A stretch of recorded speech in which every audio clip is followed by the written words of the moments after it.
जय श्री कृष्ण।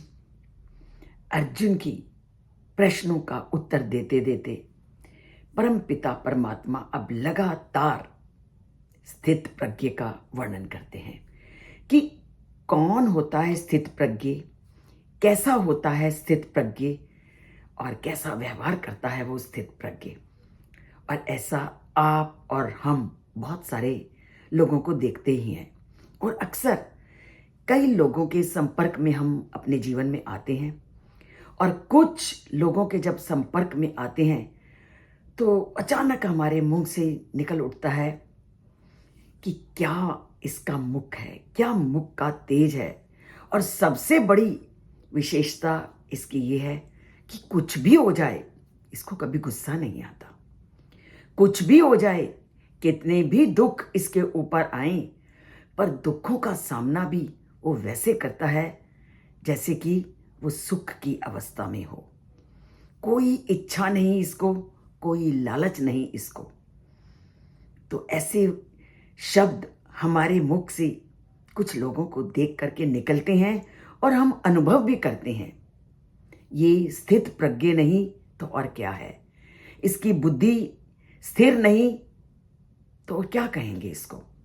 यही परमपिता परमात्मा कहते हैं कि दुखेषु अनुद्विग मनः सुखेषु विगत स्पृहा वीत राग भय क्रोधा स्थित धी मुनिर उच्यते। कि जो चीजें हम दैनिक जीवन में कई लोगों को देख करके हमारे मुख से जिन शब्दों का निकलना स्वाभाविक है, वही सारी की सारी विशेषताएं उन परम पिता परमात्मा ने जिनकी बुद्धि स्थित होती है उन्हीं की विशेषताएं बताई हैं। तो आज के श्लोक में वो यही कहते हैं कि जो मनुष्य किसी प्रकार के दुखों से दुखी नहीं होता और ना ही उसके मन में किसी प्रकार के सुख की लालसा होती है, और जो संसारिक लगाव भय और क्रोध से मुक्त होता है, वह स्थिर बुद्धि वाला मनीषी कहलाता है। तो स्थिर बुद्धि क्या है? जिसके मन में सुखों की लालसा नहीं, जिसको किसी बात का डर नहीं और जो हमेशा क्रोध से रहित है, अर्थात क्रोध तो उसको आता नहीं। तो जो व्यक्ति संसारिकता को छोड़ आध्यात्मिक चेतना में लीन हो जाता है, उस परम पिता परमात्मा में मग्न हो जाता है, वह नश्वर भौतिक ऐश्वर्य, क्रोध, लालच और शत्रुता आदि को अपने अंदर प्रवेश करने की अनुमति ही नहीं देता। जिस व्यक्ति का मन उस परमात्मा में लग गया है, वो अपने अंदर इन दुर्गुणों को लाने की जगह ही नहीं देता, घुसने ही नहीं देता, और पूरी बाउंड्री बना करके वो अपने शरीर की ऐसी बाउंड्री बना लेता है कि ये जो दुर्गुण है उसके अंदर प्रवेश ही नहीं कर पाते। और वो किस में स्थिर होता है? वो स्थिर हो जाता है दिव्य चेतना में, उस परमपिता परमात्मा में। तो परमपिता परमात्मा जिसके साथ हैं, वो अपने आप इन दुर्गुणों पर उसका कब्जा पूरी तरह से हो जाता है। यदि कोई मनुष्य अपने मन को दुखों की चिंता करने की अनुमति देता है, तो क्या समझ लो, जिस समय तुमने दुखों की चिंता को अपने अंदर आने की अनुमति दे दी, तो समझ लो तुम्हारे अंदर उस भगवान का चिंतन समाप्त हो गया। और जैसे ही भगवान का चिंतन समाप्त हो जाता है, तो मन जो ज्ञानातीत अवस्था से किसमें चला जाता है? पतन की ओर चला जाता है।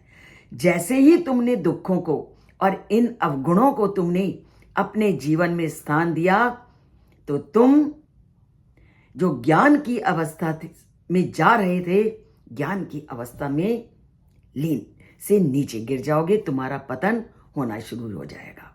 जब भी तुमने मन में इन आशंकाओं को जन्म दिया, किंतु जब मन इन दोनों का चिंतन छोड़ देता है, केवल वर्तमान में उस परमात्मा में लग जाता है, अर्थात ना तो अपने अंदर वो अतीत की दुखों के बारे में सोचता है और ना भावी के दुखों के बारे में या भावी की चिंता करता है, केवल वर्तमान में उस परमात्मा से जुड़ जाता है, तो वही उसको अध्यात्म की मार्ग में ले जाने में सबसे बड़ी सहायता प्रदान करते हैं। जब वर्तमान पीड़ा से अधिक हम अतीत की पीड़ा का चिंतन करते हैं और भविष्य की पीड़ा के बारे में मन में संताप करते रहते हैं, तो उस समय परमात्मा से हम दूर हो जाते हैं।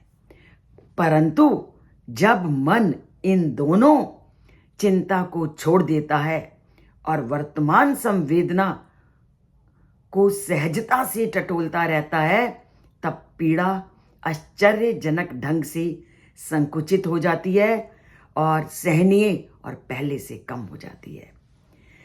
जब तुमने ना भूत पर ध्यान दिया ना भविष्य पर, केवल वर्तमान में उस परमात्मा को आपने स्मरण किया, तो आप देख लेना कि थोड़े समय के बाद आपके भूत के दुखों की और भविष्य की जो बिना कारण हम सोचते रहते हैं ये होगा, ये सब समाप्त हो जाएगा।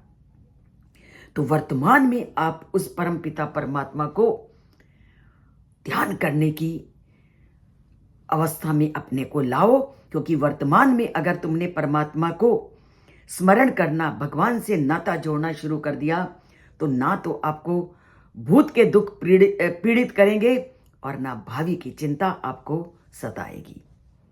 और ये बात जो बौद्ध भिक्षु थे और हैं, वो बहुत अच्छी तरह से इस बात को जानते हैं, इसलिए वो इन भूत और भविष्य को छोड़कर केवल वर्तमान में उस परमपिता परमात्मा का ध्यान करते हैं और प्राचीन बीत गई और आने वाली कष्टों की ओर वो कभी भी सोचते नहीं हैं।